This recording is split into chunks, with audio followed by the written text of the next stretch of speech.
Game one was played between me and a friend of mine, Dave. It was played in 1991 in Dix Hills, New York. This is a long time ago.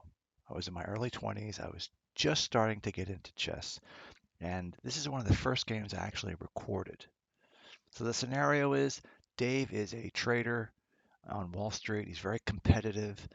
He wasn't really that into chess, although he had played before.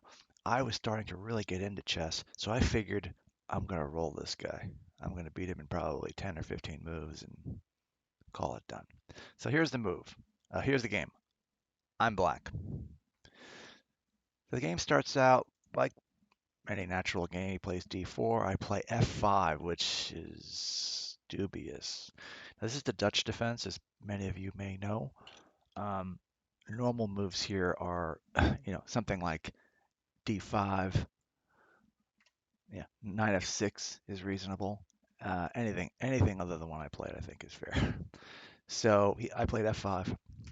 He plays a strange move. He plays d5, which, odd. He should have played something like knight f3 or knight c3, anything other than this. And the reason is white has an advantage from the beginning. So why not just continue to develop pieces and dictate the pace of the game? So he doesn't do that. He plays his pawn a second time. So I play a natural move, I think, is knight f6. Hitting this pawn, covering, key squares as needed, just keeping an eye on things. So now he plays a strange move. He plays bishop g5. It is a developing move. Normally, the concept of knights before bishops makes sense here. Here he should play something like just knight f3, right?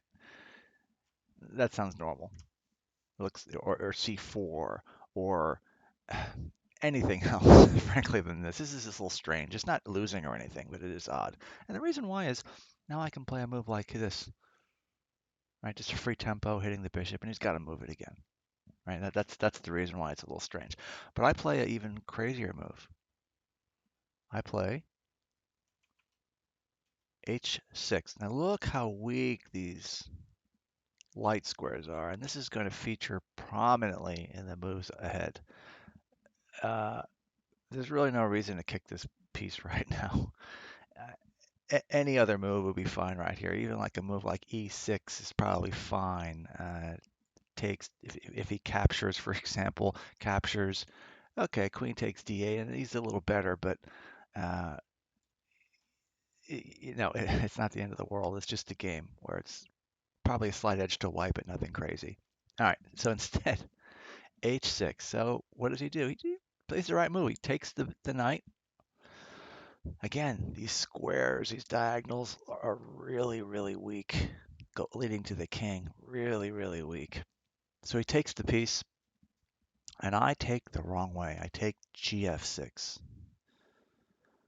Now you're probably wondering, well, that's okay, right? I mean, you can always play the rook over and then have the file, what's wrong with that? Well, it's not terrible, but again, this diagonal is so weak. What I should have done is something like just ef6. Right? Keep the space open for my pieces, right? Instead, I've done the opposite. I've now limited this poor guy to only one square, and that's all it is. So I play gf6, very limiting move. Now he plays e3. And I remember when he played this, like this is a long time ago, but I can remember. I said to myself, "What in the world is he doing? He should play knight f3. He should play knight c3, bishop d3, something else, right?" And instead, what I start thinking about now is, how do I develop my pieces? Should I play d6? Does that make sense? Maybe not. Should I play like knight out? It looks kind of weird. Bishop g7 maybe and castles? That looks maybe reasonable, right? I was thinking of all these different moves. Should I play like e5?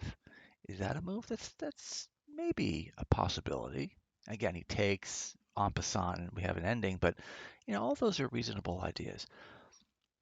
Instead, I decide, well, let me just play b6, get the bishop out, and continue the game.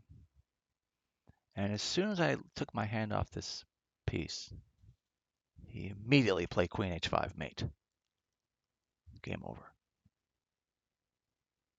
So you're probably wondering, why would you show us a game of where you're losing in 6 moves? It's not very educational. True, it's not going to be very helpful in terms of looking at 5 or 6 moves. The key I wanted to illustrate here is always be critical of your moves. Wins or losses doesn't even matter. Always be critical. So a game like this, normally I'd ignore it and say, oh, it's an anomaly. The point of the matter here is I never looked at my opponent's threats. And that's one of the most important things in chess decision making. Before you move, you have to ask yourself, what is my opponent threatening? If I had done that, I would have said, oh, E3. Well, what's he threatening? Oh, he's threatening mate. And then I could deal with it. But obviously, that completely slipped my mind. I never even considered it. So early on, it's important to realize to always think about your opponent's threats. That's the key takeaway from this game. And I'll stop there to make sure everyone understands that as painful as this loss was, and Dave was just so happy, and I was devastated because again, here I am studying chess, you know, several hours every day or every few days, and this guy who doesn't even know what algebraic notation is beats me in 6 moves. So again, always watch your opponent's threats. Keep your pieces on good squares. Make sure they have scope.